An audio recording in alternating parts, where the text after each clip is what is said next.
What's up? This is Rebel Radio. What up? What up? This is DJ Newmark. This is Peanut Butter Wolf. It's your boy. It's okay. Keep checking out Rebel Radio. Rebel Radio. This is Rebel Radio. We're in the place right here. Rebel Radio is going down. Would you say Rebel Radio? Oh, wait. Let's do it again.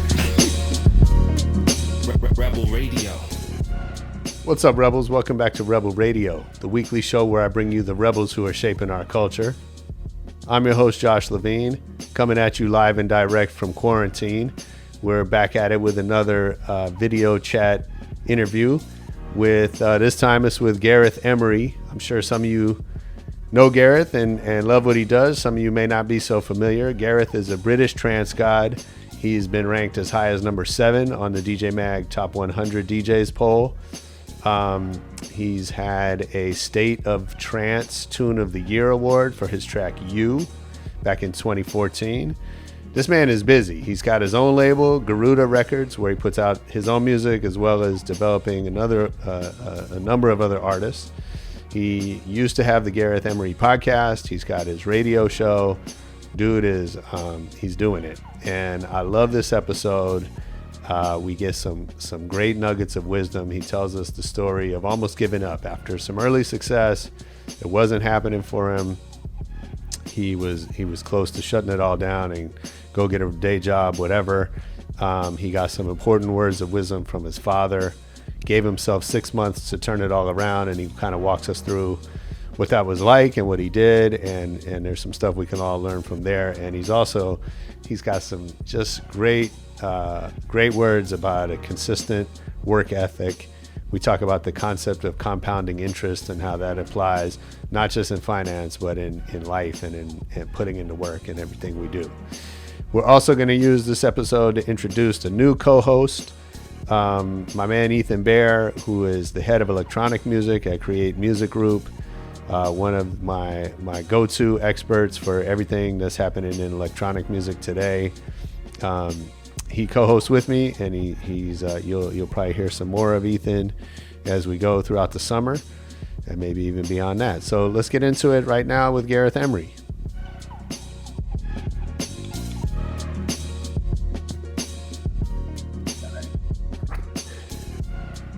Well, hey man, thanks for doing this. I'm excited to meet you. I know you guys know each other, and been following your career a little bit from afar, and so I'm excited to dig into some of it with you. I appreciate you making time for us. Super, happy to be here. I appreciate the social interaction. Yeah, absolutely. Very much so. Well, Gareth, there's lots of exciting stuff to talk about as far as your career. I always like to kind of go back to the beginning. Do you remember the first record you ever bought for yourself? Yeah, it's an embarrassing one though, because it's not dance music. Good. It was by an American hair metal band called Poison. Oh shit. Yeah, you remember them? So and the record was called Your Mama Don't Dance, and it was on wasn't a 12-inch vinyl, probably a 7-inch CD single, and the vinyl single. And I remember my mum bought it for me. And then after that, yeah, I didn't then buy another one for about probably 11 or 12 years until I got into dance music and started buying that. But yeah, that was the first one. Well, I think definitely starting with the Poison record will put you off music for a while. Yes, and it certainly meant that my first dance music single was like a big step up from my vocal. Yeah, for sure. I went to an event. When was it? November, and the Bret Michaels band was playing, and so he can't use the Poison name. But he performs all Poison songs, and it was the best worst show I've ever seen. I mean, like the music was absolutely atrocious, and they played Poison songs and they played other classic rock covers, but the stage presence and it was like a corporate gig. He'd gotten a lot of money for him to play this show, and he was like so gracious and really working the crowd, and it was like a case study in in maybe how not to end up or in how to do it if you've ended up in that situation. Can I ask what corporate event? So it was Poison? Yeah. So, every year we have the LA Auto Show which is a huge event for the automotive industry and the car companies. A couple of them do parties at night for the trade. And so I always get invited to the Hyundai party, and they have really interesting talent. That I've been there for Kool and the Gang. I've been there for Jeff Bridges, like some really kind of cool off the wall stuff, and then like the Bret Michaels band and some other stuff that you wouldn't want to have to sit through for too long. But that's really watching AB that's been doing it live for such a long period of time. Yeah. And I actually think you pick up much more tricks from somebody like that who's been on the road for 30 or 40 years than you necessarily do from somebody like hot and new and everything's easy for them. Whereas those ones that have been doing it and they've done the arenas and now they're doing corporate gigs, like there's no sort of show they haven't seen and there's no sort of audience they haven't learned how to deal with. So it's there's good stuff to learn there. There definitely is. It's funny. I was at the first Coachella, and I was hanging out backstage, and I met somebody that worked on the crew. I forget what artist they were with, but I started talking to the person, and it was like production manager. They were saying they usually tour with Natalie Cole, and I was like, well, what's that like? And he's like, it's the easiest job. We've been working together, all of us, for 20 years. We're like a family. We stay in Ritz-Carltons. We play really nice venues. He's like, it's just an amazing thing that we have going. And then he was at Coachella and just like totally out of sorts, and had never been to that type of festival before or whatever. And like, from where I come from, like touring is hard work. It's late nights. It's, you're grinding out flights one after the other. And that guy had a totally different perspective on it. And so, yeah, I think you're right. I think, over the years you figure it out, right? And you get your system and your people. I'm sure you must have some of that by now as well. It's easier than it used to be. Yeah. I also make it harder for myself by always trying to sort of go bigger each year and trying to find stuff that I haven't done before. And it would be easier in some ways to just settle into a routine and go, that's what we do. Let's just do that. We've got the people, we know the venues. But I'm always liking to try new shit, and which does make it more difficult because even if you're with the same people, you're trying to do things you haven't done before. But it is nice when you do like a long tour and it's all the same. And when you get to the end, you're kind of like, exactly how every night works. You show up last minute. There's no worries about the performance. And in the early days, I'm so. Tell us about the Youll Be Okay. Kind of how that come together and how it's played out. Yeah, so the song "You'll Be Okay" was not written about anything what's going on at the moment. It was written while I was on a plane I thought was going to crash, basically. Oh wow! It was yeah. There were two separate incidents. Like I've had two pretty scary. Well, one was a full emergency landing. Another was like a private jet that filled with smoke, and basically the song was kind of a letter to my wife from those perspectives. And then we're getting ready to release it, and obviously all this sort of coronavirus shit's going on. And I was kind of thinking, oh man, it's like kind of a bad time to be releasing this song right now. And then, bad time to be announcing a new album. But then when we put it out, it just had the most amazing reaction as people kind of took the song. Yeah, I guess people sort of took the song and took the message, "You'll Be Okay," and sort of applied it to themselves, right? A lot of people going through like a pretty fucking tough time right now, like me included. So, and then that kind of morphed into "You'll Be Okay." It began as like a t-shirt we put out and people really, jumped on it. And then we're like, fuck it, let's make it into like a little music video for the acoustic version of "You'll Be Okay." I think the thing right now is like almost any content that we planned prior to this stuff all happening has just become kind of a wash. Sure. Because anything related to the current crisis that's kind of honest and genuine, people are really relating to, and anything that's like was made 2 months ago, forget it, not interested.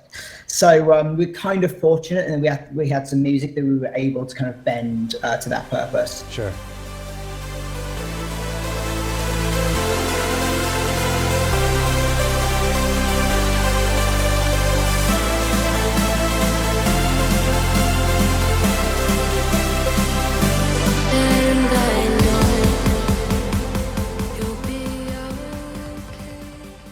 My better stuff has always been the more like emotional, play it at your wedding or your funeral type of thing.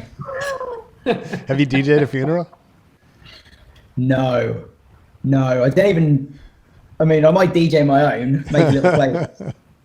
I feel like that would be a tough crowd. Would be a tough crowd. Yeah, they wouldn't be much raging. Yeah, you can't. No. It's hard to get people dancing at a funeral. Yeah.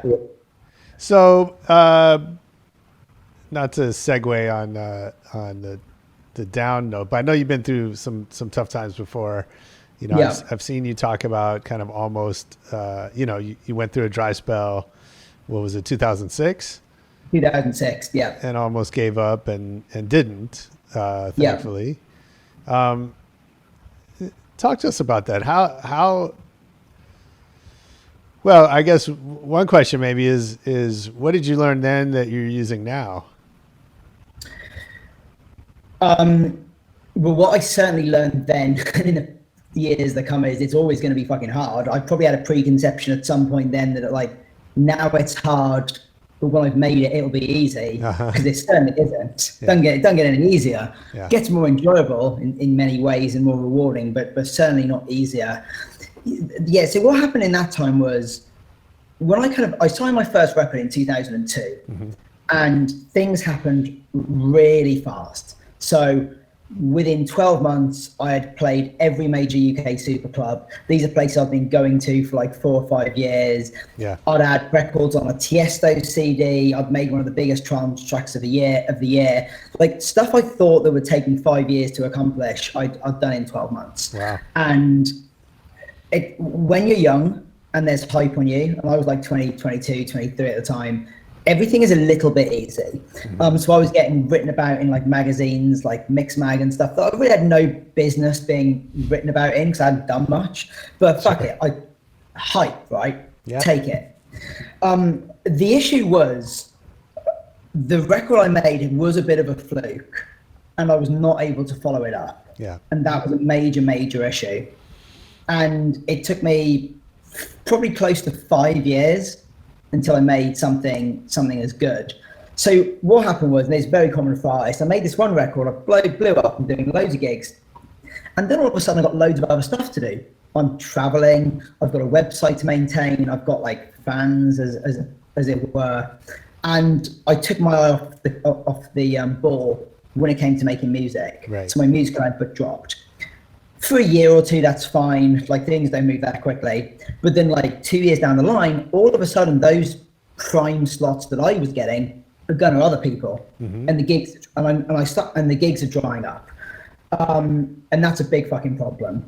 And 2006 was where things really reached a peak. First 3 months of the year, didn't do a single gig, not a single professional engagement. And like there wasn't a global pandemic in 2006. Right. There was just nobody wanted to fucking book me. Yeah. So I started to think, you know what, I made this one hit in 2002. I haven't been able to follow it up. And every time I looked online, like nobody really was talking about me, but those that were was like, he should just give up. That he's a one hit wonder. He ain't never following up Mistral. Sure. And like, yeah, my friends as well. Like I remember a really good mate of mine, I said, what do you think I should do? And he said, well, you're 25 years old. He said, you still live with your parents. He said, you're a really good DJ. He goes, but I'd think about getting a job. So I applied for jobs. I looked at, I talked to friends that worked in banks and I was like, listen, can you get me in?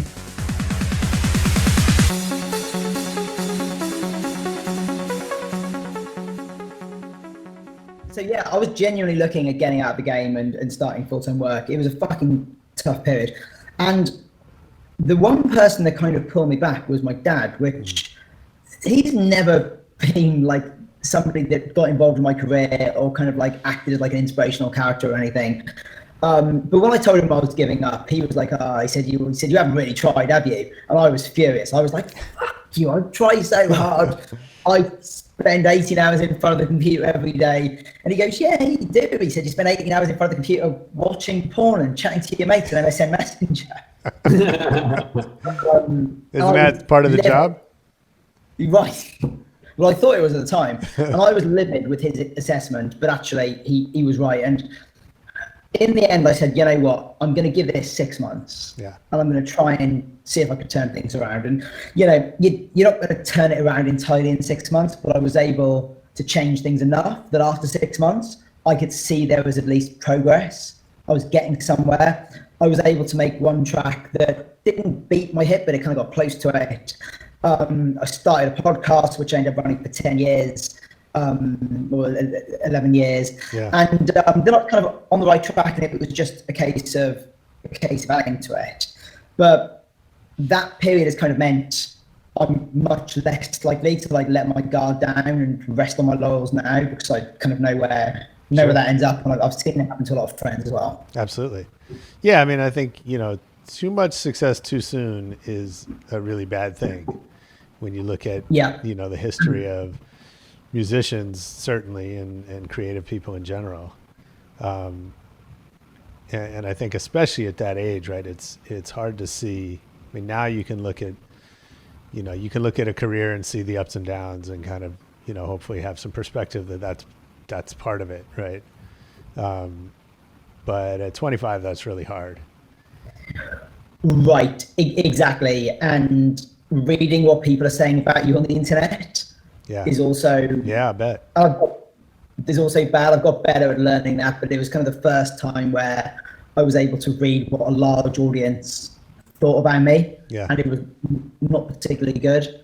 I think also, like, when you get success and you're a little bit lucky in getting that success, you don't necessarily have confidence that it's repeatable. Sure, and, of course.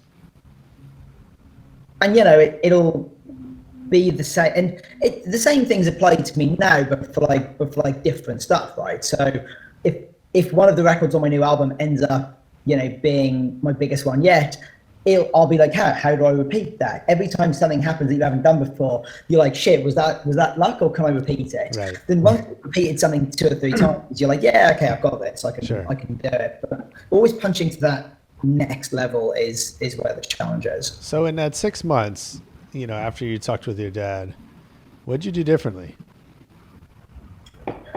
I think the one biggest thing that kind of changed the game for me was starting a podcast, funny enough. And this was very early in the day of music podcasts. There were just none around it. Like podcasting, I think there'd been podcasts on the iTunes store for a little while, but really not that long. And there were like 1 or 2 podcasts out there. Sure. And nobody was trying to do them because podcasts weren't where the listeners were. The listeners were in radio. And I kind of thought, no point starting like a traditional streaming radio, because that's where all the other artists are. Where are the other DJs? Where are people not? They're not in podcasts. Yeah. And just having a project that I could do every couple of weeks, like making my podcast, just gave me something to work on. And sometimes that's all you need. You need something. And because I was starting with a new medium, podcasting, it didn't matter if I wasn't getting a lot of listeners, right? My first audience, probably like 5 or 10 people, and that was completely fine. It just gave me something to work on every 2 weeks. And I think having something regular and scheduled you do in these kind of tough periods is really, really helpful. And then that meant, as I built up the listeners, I was like, hey, let's make some music. Then I can play it on the podcast. And so I started to make music for it. And then I started doing events, right? So the next year we did Gareth Emery's podcast party, I think it was called. And we did like 200 gigs in London. And that started a kind of chain of throwing my own events if a promoter wouldn't give me, the venue that I wanted. And that took us all the way up to doing, 8,500 people in San Francisco. Oh, wow. So it's brilliant. Yes. So, and I've retired the podcast in 2017 after I think 11 years, just 'cause I wanted to spend more time on music, and it had served its purpose and everyone else was doing them. So I didn't feel the need to have a music podcast out there. Sure. But that show really changed everything. Firstly, because I was a little bit early, and secondly, because it just gave me some structure in my life, I think. No, that's I think brilliant. maybe it's fair to say that some of that, you were saying before that sometimes it's hard to feel confident about your work when you're not sure if it was luck or if it's repeatable. Yeah. Do you think the fact that you worked on that podcast every week and you proved to yourself that it was repeatable and it was something that you could consistently deliver, do you think that helped build up that confidence? Like, do you think the show kind of helped like play a role in that? Yeah, definitely. And I think the other really good thing about the show is, and I think this can be applied to a lot of things, having some low stakes media to work on is really helpful. Because otherwise I was putting so much pressure on myself that every time I got in the studio, I was like, I've got to be Mistral, which was my hit from like 4 years ago. And that put so much pressure on every studio session. It meant I would have never done it. Now the podcast was low stakes, and that was fun. And it eventually did become a bit higher stakes, but having some low stakes media like I had fun with and nobody else really gave a shit about, that was very, very helpful. Right. It was good for like setting the small achievable goals, so you felt like you were consistently making progress. Right, exactly. If I can tick off a podcast and I can do that every fortnight or every 52 weeks of the year or whatever, it's progress, right? One step at a time. And I think in our world of shortcuts, one thing that is greatly underestimated, at least amongst the public at large, is just the compounding of small sort of winnable goals on a day-to-day basis. Yeah. It's like that saying of like, absolutely, 80% of the job is just showing up. It's like, if you just keep showing up, it builds on itself. No, it really is. And I can sort of analyze what I've done that's worked, over and over again. But like, honestly, probably the biggest factor in having a successful career is that there's not been a single day in the last 20 years when I haven't at some point worked on DJ Gareth Emery, that particular project. Like, I've done something towards that.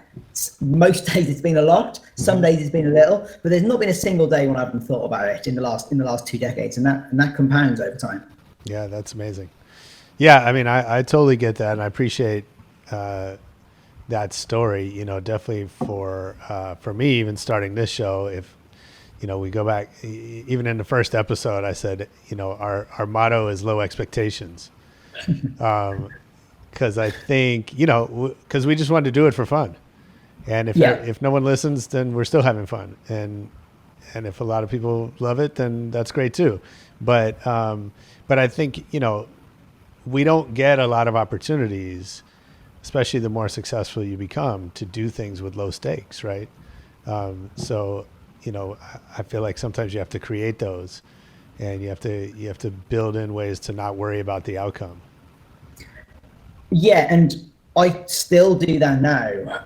I mean, in the studio, and I struggled with this for many, many years. It was always high stakes going in the studio. Yeah. And the only way I could beat that was just showing up every day. And it didn't need to be for a long time. 2 hours, fine. But over the last 18 months or so, I would record every time, and I still do. Every time I go in the studio, I log my hours in the studio. Oh, wow. And yeah. And I have a pretty modest target, right? My target is like, I think, about 10 hours a week. I'll often do more, but like 2 hours a day, 25 days a week. If I do that, I'll be very, very productive. And firstly, just by recording it means that I don't guess how much time I'm spending in the studio. I know I just have to open my phone. I can tell you exactly how long I've spent in the studio. So it means I probably do more. Secondly, it makes me show up every day. Yeah. And that puts a lot less pressure on any individual session, because there's no demand to write a hit. I just do whatever comes naturally, because I'll be back again the next day. Right. And it's been very helpful in removing the pressure just by logging it. Consistency helps lower the stakes. It really does. When it's like, and before, this is how it would be for me. I'd be playing ultra music in fucking 2 months or whatever. I'd go in the studio and I'd be thinking, I've got to make a fucking smash for ultra music. And that level of pressure does not always equal sort of great creative outcomes. Yeah. But I've also been doing, like, funny enough, like my low stakes pursuit right now is doing video edits. Never really done those before. got a bit of time on my hands, so I've been learning Final Cut and editing my own videos. And like on one level, you know, it's a great skill to get good at, but it's also low stakes because like if I can't figure it out, I can just fucking pass it on to somebody else, and I don't actually need to do it. So it's been fun. That's great. So what about, you know, thinking about that time in 06, you know, there are some people who should give up. Right. That's Right. And I mean, you know, that's just the reality, right? Like not everyone is going to be successful in music or in any endeavor. You know, some people have big dreams and they're not going to be able to make it happen. So, you know, having gone through what you went through, how would you advise somebody that's kind of wrestling with those same questions? It's incredibly difficult, and you've kind of got the nail on the head there of one of the hardest things for me to get my head around, and it's this, right? And let me use a story to illustrate it. So, actor called Mark Ruffalo, pretty famous now, Hollywood actor, and he apparently attended something like 600 auditions before he got his first role. Wow. And he used to be a barman at, I think, the Chateau Marmont in Hollywood. 600 auditions until he got a role. And then once he got his foot in the door, became very, very successful. And many people liked him and enjoyed his work. Sure. So I'm sure at like audition 598, nobody really believed in him. And he knew he had it and he just carried on going. However, there's also lots of people like Mark Ruffalo who are on audition 600 and they're never going to get the job. Millions. Just because they're not good enough. Yeah, most people. And most people. And unfortunately, there is no way of knowing. And I kind of think that there's a very thin line between somebody that always knew they were good, whether it was they were a good DJ, they were a good actor, they had a good business idea, and just carried on plowing on even when the whole world said no to them. And there's a very thin line between them and somebody that's actually just fucking nuts. Right.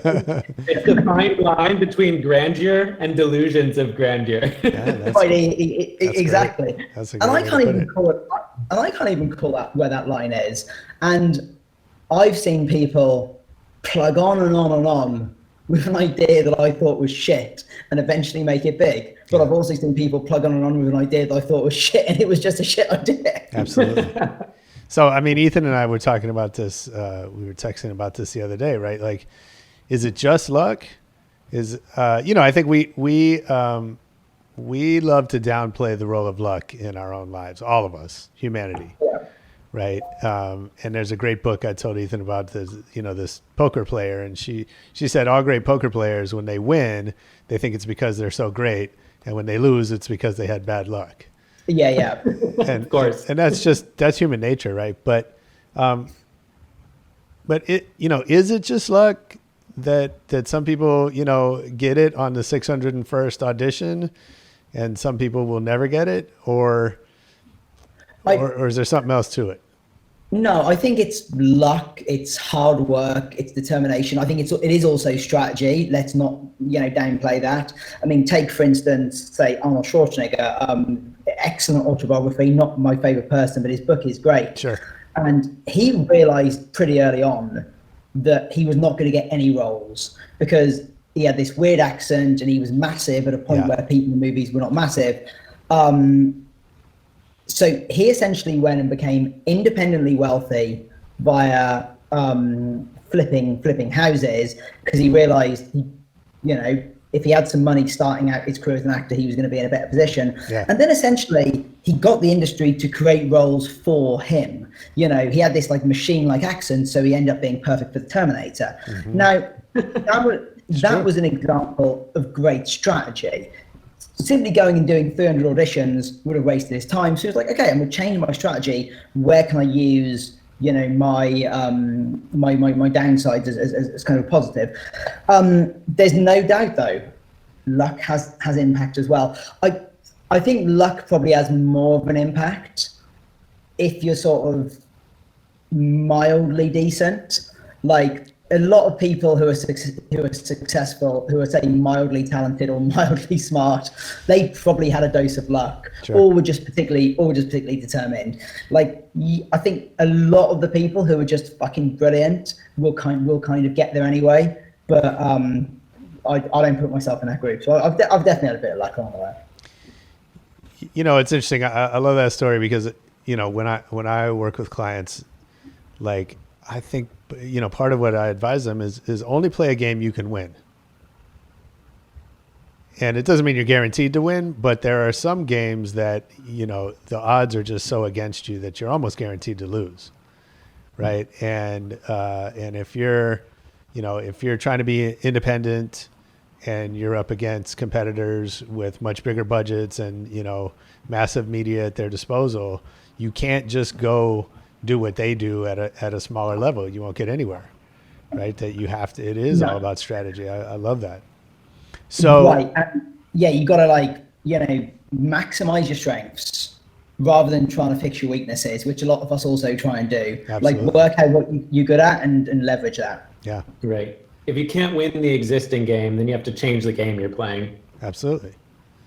Yeah. I mean, I think another really important thing though, which comes just on to what you were just saying, Josh, is that also pick something you genuinely love and you're genuinely fucking enthusiastic for, because that will make it much easier to push through those roadblocks. So say, for instance, you are an independent businessman or whatever, and you're going up against somebody which has much bigger resources.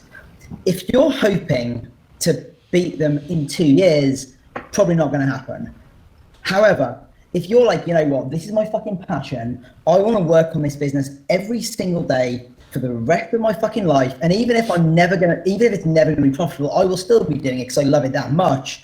Those sorts of people are the sort that do eventually end up turning over the kind of Goliath-like competition, just because they're never going to fucking stop. And there's a lot of power in that as well. Yeah, that's absolutely right. So what does that look like for you today? How do you think about strategy going forward? I, for the most part, just try and find things that inspire me, whether it's making music, editing videos. And I really try and keep the things that I do that are not sort of like creative core business down to a minimum. It's really easy where I am to spend like all of your time doing like social media and and stuff like that. And in reality, it's a lot less important than we tend to give it credit for. I see so many up and coming artists who have like exceptional social media, but they haven't got really particularly great careers because their music is not good. Yeah. And when the main product, i.e., which in my case is music, is good, everything else does tend to take care of itself. And again, it's leveraging strengths, and my strength is music, rather than trying to fix weaknesses. And for a long time, I would be trying to fix weaknesses in my career rather than leveraging my strengths. And I still fall into that trap from time to time. But yeah, of course. Leveraging strengths is where I always try and sort of spend my days. Yeah, I've found that a lot of times trying to fix the weaknesses rather than leveraging the strengths just draws attention to the weaknesses. Right, exactly. So I have a question for you. So one of the things that you kind of hear a lot in music is like the concept of people selling out and going from, you know, being really proud of being an independent artist and, you know, really like respecting the craft. And then the idea of like, oh, you take the big record label and you sell out and you kind of give up what it meant to you in the beginning. There's kind of this idea that happens. But the course of your career is in a way kind of the exact opposite, where you've been in the label system for the majority of your career. You worked with Armada for a long time. Yeah. And you had your label Garuda with Armada. And now you made a big post on your Instagram before the release of this current album about how, you know, this is your first project where you're fully independent. Yeah. I'd love to just kind of hear a little bit about how that process happened and what it's like kind of going the opposite of that course that a lot of people, you know, the kind of course that you typically hear people talking about. Yeah, I mean, I've never been in what I'd call the true major label game. I mean, Armada, and I've been at Armada since 2015, so about 5 years, but it was still a dance label. So whilst there were some sort of label constraints there, as you get at labels, I could still do my own thing for the most part. I think the main reason for being independent these days is just that if you have a reasonably big audience, given most of your money is made from, the Spotify's and Apple Music and YouTube and those places, a label better be doing something really fucking good to justify the money you give them. Sure. And it mainly came like one of the big reasons was, like, firstly, I like having control, and that was fine. Armada, I still got plenty of control over there, but it was just looking at the financials and realizing long term just how much money I was giving up by doing it via a record label.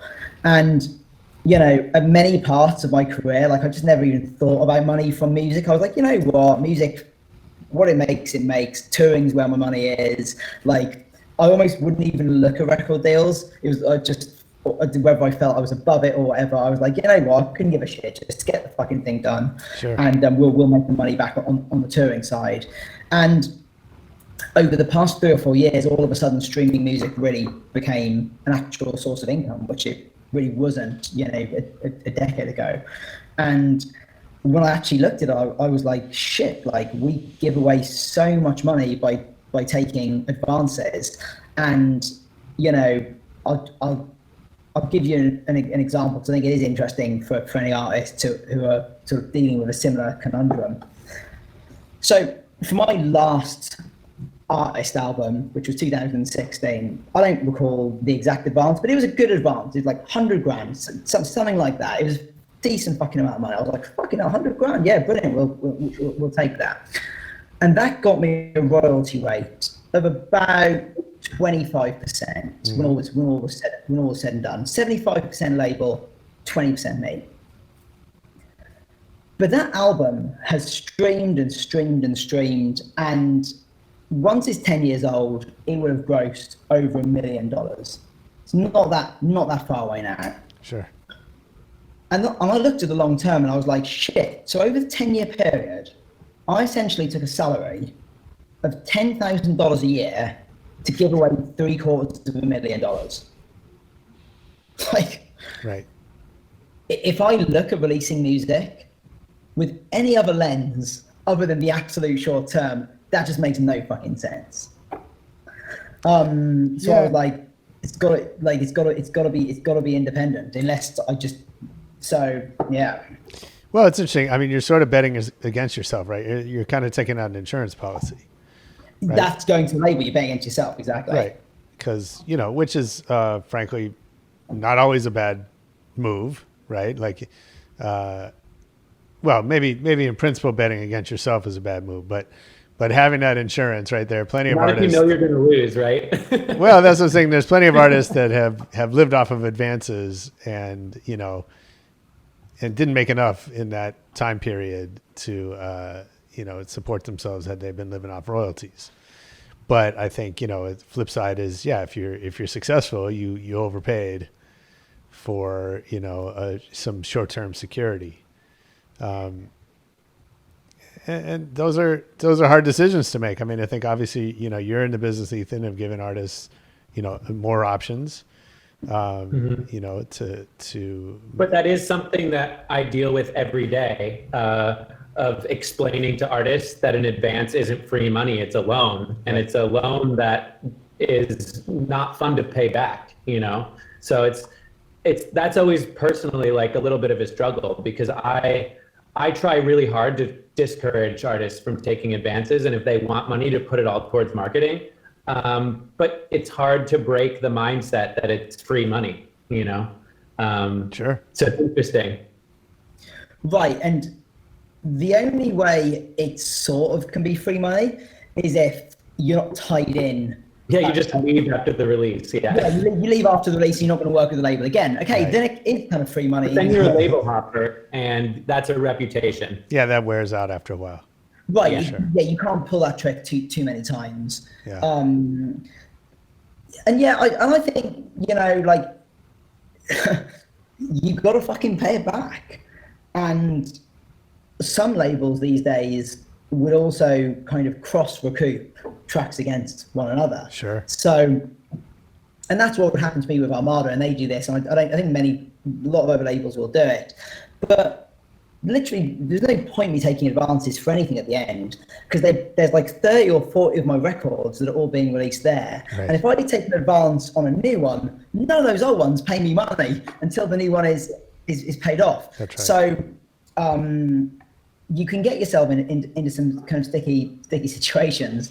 Now, I also do think, though, if an advance is going to allow somebody to leave their job, that's kind of interesting. Mm-hmm. If it's going to allow them, well, maybe it's like not even buy studio equipment, because that doesn't cost much these days. But maybe if it's like essential equipment, you know, if it's going to. If there's a reason to take out a loan, then there's a reason to take out a loan. But you don't just go to the bank and take out a loan when you don't need a loan.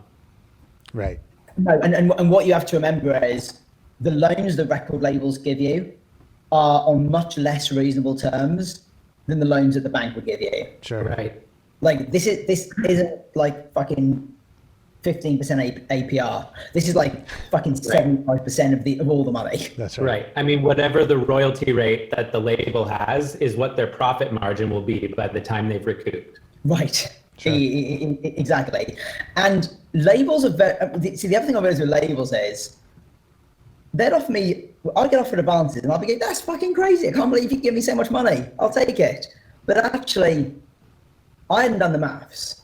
They had done the maths. Right. It might take them 5 years. It might take them 10 years, but they'll get it back eventually. Even if it takes, and in my records, it usually happens pretty fucking quickly, but they knew they were getting it back eventually. And like you say, when they got it back, the margin was very. There's still a long way to go before you make anything. Yeah. Still a long way to go before you make anything. Absolutely. So yeah, like a lot of it was just down to the financial aspect and realizing that actually, if you release records that do well and you're doing them, you know, independently, those are great fucking assets to have. And as they build up, they will continue to pay you. And you know, with sort of independent distribution, like we have with Ethan and the guys at Create, it's you know, you're kind of getting real-time information of how much money you're making, as opposed to what you get from labels, which happens twice a year. Right. It's an indecipherable multi-thousand, like 2,000 or 3,000 page statement. Yeah. Really fucking difficult to know that everything that is correct. No, they count on nobody reading it. And when you work with a partner that does pay every month and shows you your data real time, it makes you wonder what those other guys are doing and why they're not paying you out every month, you know? Right. Not that the capability isn't there. Sure. No, because they're seeing stats in real time. Oh yeah, for sure. And they have the ability, and labels do have the ability to present stats in a way that is understandable. They, for the most part, choose not to. So yeah, I don't want to come across as anti-label. I'm certainly not, and I think everybody has an amount of money that's like fucking life-changing, right? And like if a major label were to offer me an amount of money that would mean I could essentially live off it for the next fucking 5 years, I'd probably take it, especially now it's unstable times, right? Sure. But yeah, you also, but I would also make sure that I was not handicapping myself or stopping my ability to release music in the future. And I think that's, you do not want to get locked into a label deal, which goes bad and you can't get out and you can't even release your own music. Absolutely. So what are you most excited about next? Releasing this new album, it was like spent most of the last year working on it, and it was the first album I've really written sort of lyrics about my own life. Well, since I was in bands, which has been kind of nuts, but for most of my career I was just the producer, right? Sure. Got songs that were already made, the vocals were already done, and then I just went and you know, produced them. Whereas this time it's been writing songs about my own life, kind of from the top, which is, it made it feel like it's my first album. And I think it's got a rawness and a freshness to it that you typically get with like a debut album as opposed to the fourth album, which this actually is. So I'm fucking excited to get that out there. Yeah, it's awesome. When is that coming? July the 10th, I believe. Nice. But there's a GarethEmery.com. There's a pre-save and all that shit there if anyone wants to go and check it out. Cool. But the song "You'll Be Okay" is already out, and you should check it out now. "You'll Be Okay" is already out, yeah, and the next one release comes out in about 10 days. If you're enjoying this one, actually, Ethan Baer was a guest on the show back in 2018. Ethan was also the co-founder of EDM.com, an important media outlet in the world of electronic music, and he tells us his journey as an entrepreneur, making his way through music, starting a company, all kind of crazy shit that he's gone through. So go back and check that one out. So I got to get to a little lightning round before we let you off the hook. Yeah. What's your favorite city to travel to? Singapore or Vancouver. It used to be Los Angeles, but then I moved here, so Sure. I don't count anymore. Yeah. No, that's great. I actually haven't been to either one of those. You, Ethan? I have not. Amazing cities. Add those to the list. Singapore's kind of like Asia light, and I love Asia in general. I'm a big sort of like Asia light. Yeah, I get like it. I say, They speak Asia's English. fantastic. Yeah. Exactly. Yeah. They speak English. It's like super clean. Yeah. And Vancouver is just one of the most pleasant cities you'll find in North America, with amazing people and beautiful scenery. Cool. Yeah, I've heard great things about Vancouver. That's really insane. Who's your favorite DJ? Oof, Ashley Warbridge, maybe? No, not Ashley. Oh, like I like Hot Since 82, Loco Dice, Eric Pritz, one of those three. Okay. I'm gonna give you one more actually. If I had to go and listen to a set now, Solomon. Okay. Awesome. What's the last great book you read?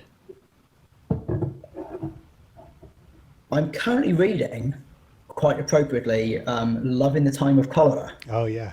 which is a classic. I'm about halfway through, and it's so far it's deserving its classic status. It's very, very, very good. That sounds very intense. No, it really isn't. It's surprisingly light. Another one I recommend is by David Benioff, who was one of the creators of Game of Thrones. And the book is called City of Thieves, and it's fucking excellent. That was probably the last great book I read, I think. It's funny. I've been thinking about a book. I've just been thinking about a title of Love in the Time of Coronavirus. Love in the Time of Coronavirus. Yeah. And like, there's an interesting story there. I'm not the one to write it, but back to what we were saying earlier about what it means for dating right now. Right, exactly. What movie have you seen the most in your life?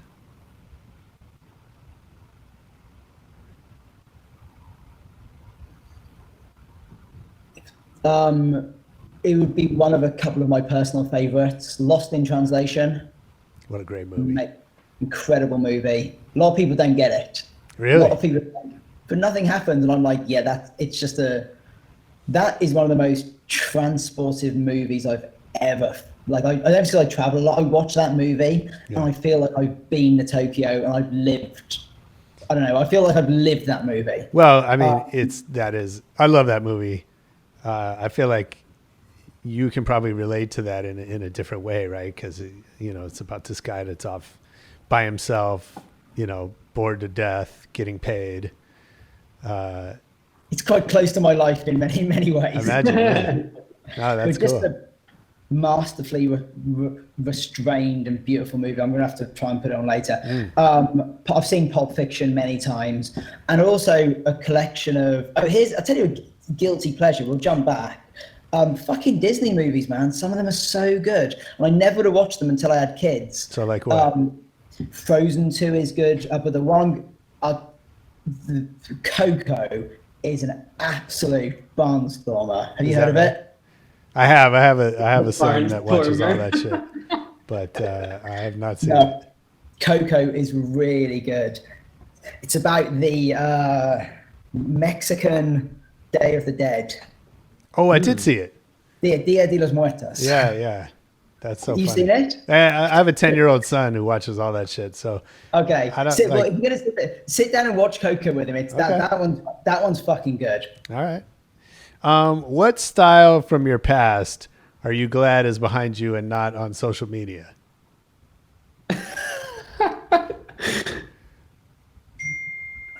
In fashion style, it would be Candy Raver. Okay. Spent a lot of times doing that. Yeah.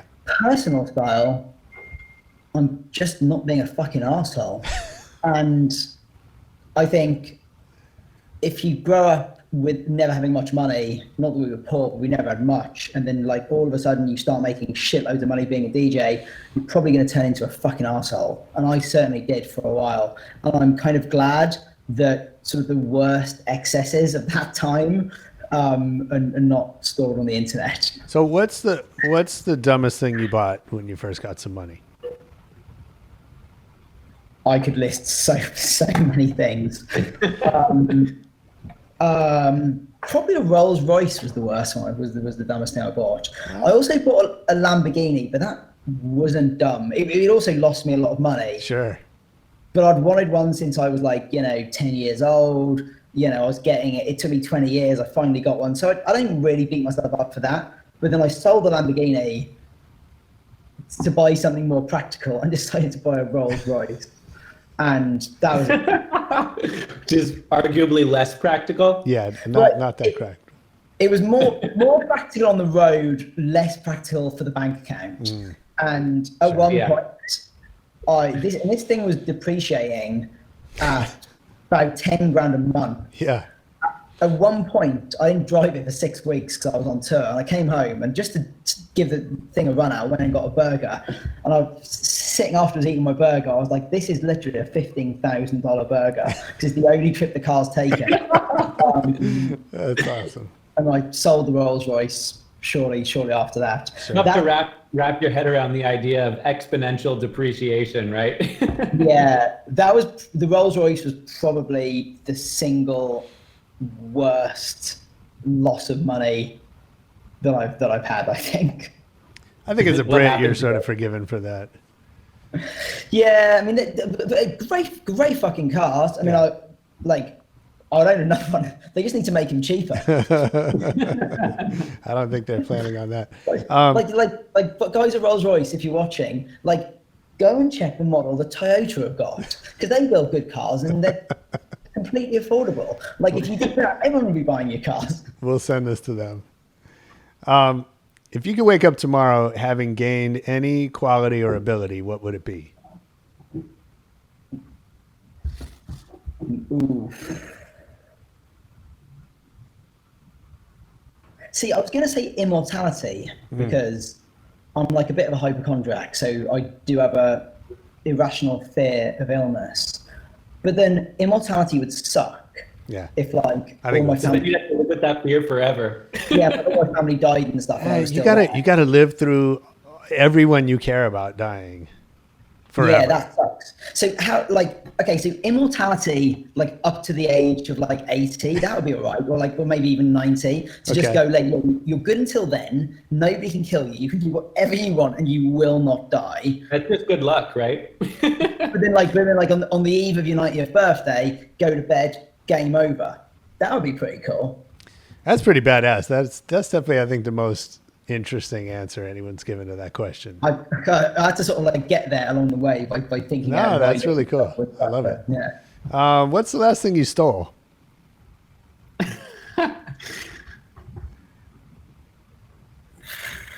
Ooh, that is. It's a shit question because no one can remember. Yeah, and for the most part, I do try and avoid stealing in any sense. Generally speaking, I always try and do the right thing. Even if a restaurant leaves items off the bill, I'll tell them you left these items off the bill. And so even though it'll be debatable whether that is stealing or not. Sure. I've definitely stolen items of food from an airport lounge.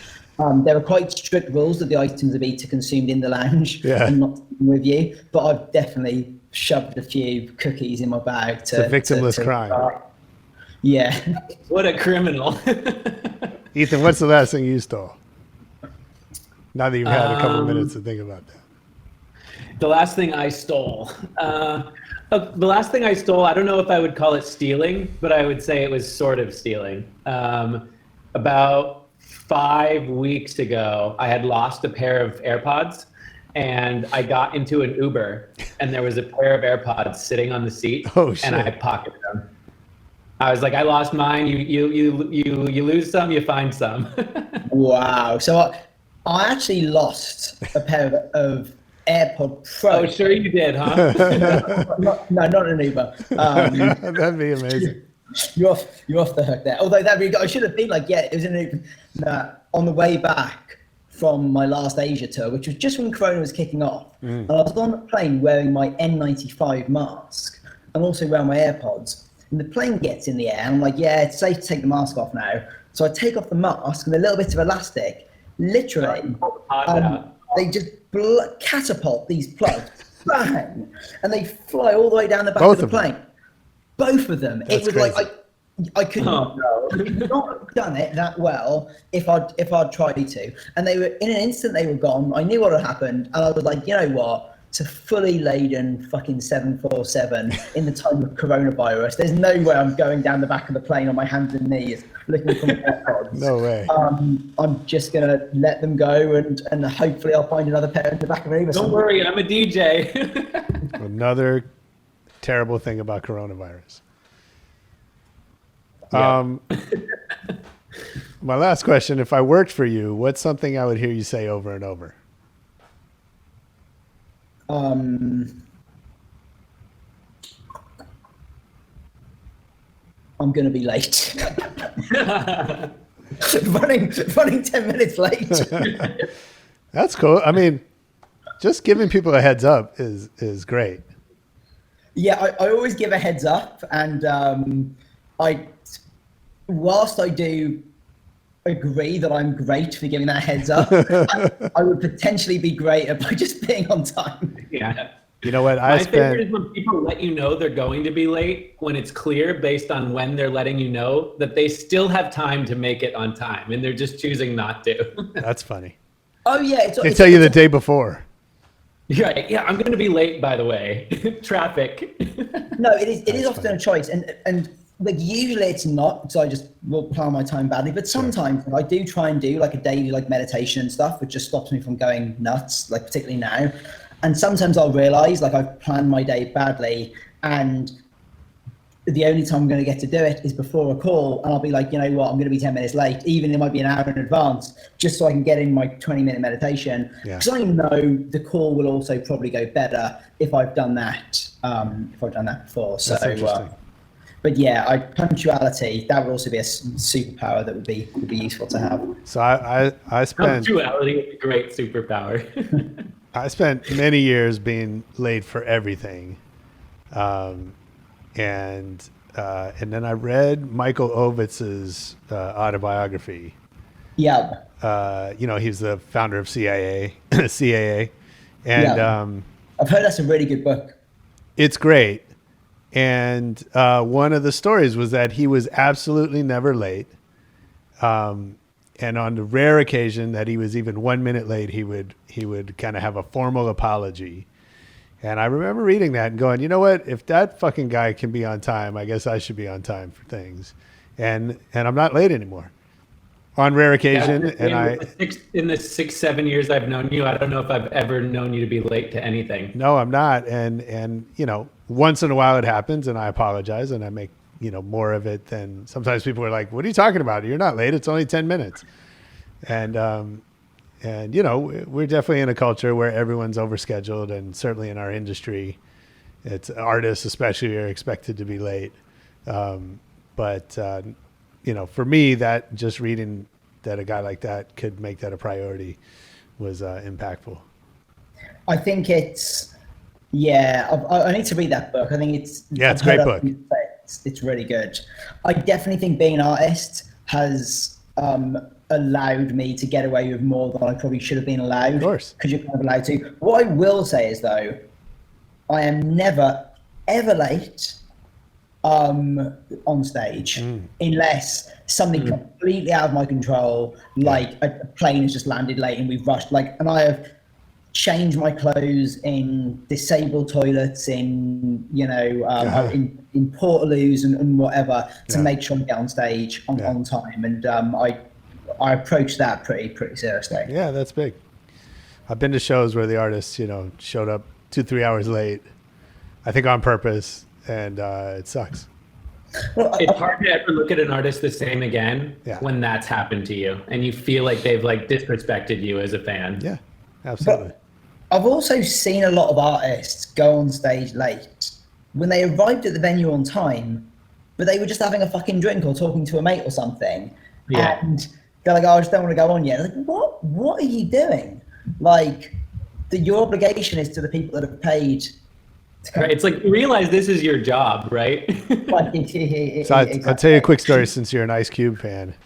So in the 90s, I was managing rappers. And I managed a guy called Dub C who was in West Side Connection with Ice Cube. Yeah. So there was 3 of them, and they all had separate managers, and they came together for this kind of super group. And so we were headlining the radio festival in San Francisco, Summer Jam. And so we all, flew up and we're checked into a hotel and whatever, and we're supposed to leave at 4:00 or whatever to go to the venue. And the 3 of them sent their tour managers down to the lobby. They kept going down to check and see if anyone else was down there because no one wanted to be the first one to go get in the limos to the show because it's like a power thing. Yeah. We spent an hour and a half sitting in the hotel room doing absolutely nothing, watching TV, waiting until someone else was the first one to go down and be ready for the show. 90 minutes. That is, and were they on stage on time, or they just didn't want to be hanging around at the venue? I think they were 30 minutes late, or they were a little bit late on stage. But but meanwhile, everything was a big rush after that because we had to rush and get there and all that. It was crazy, but that's they're certainly not the only ones that have done shit like that.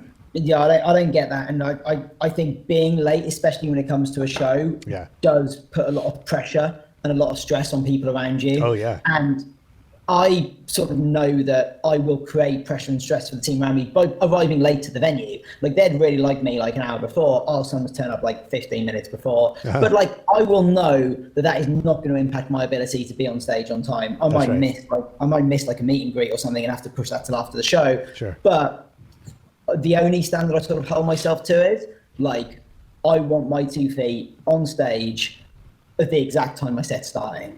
And even to the point where mindset. Yeah, even if a promoter is like, I want to change things around a bit. We've got some extra production. We're going to start you 15 minutes late. I'll be like, if it's all right, I'd rather start on time. Do not on stage. Yeah, that's cool. That's great. Well, man, thanks for doing this. It's so much fun talking with you. Absolute pleasure. Love it. This is our first this is great, man. 3-way video conference. So appreciate you rolling with it. No, it's been good fun, and let's do it again sometime. Nice. Yeah, well, we'll have to do it when we can meet up in person. Yeah, that'd be fun. So if you could leave your fans with one thought about the new album, what would you tell them?